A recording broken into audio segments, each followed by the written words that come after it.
ओरी तर ओरी रे तर बैठे बर रे नेतिया। अरे निकाल ना कवन ए समधि अपने हो पुतरिया। अरे पुतरी निकालते ये समधि नयन ढोरे हो लोरावा।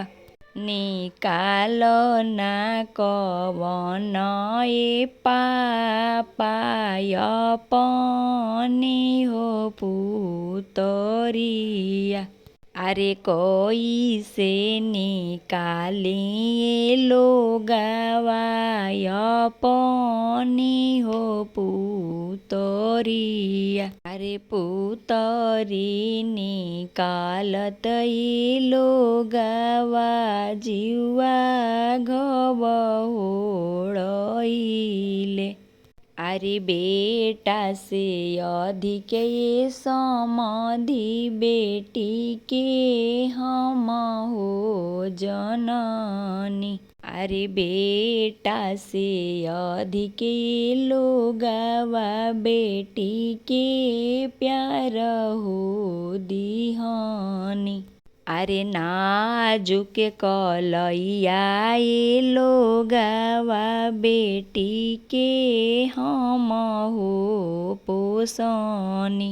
अरे नाजुक कलैया ये समधि बेटी के हम हो पोसनी।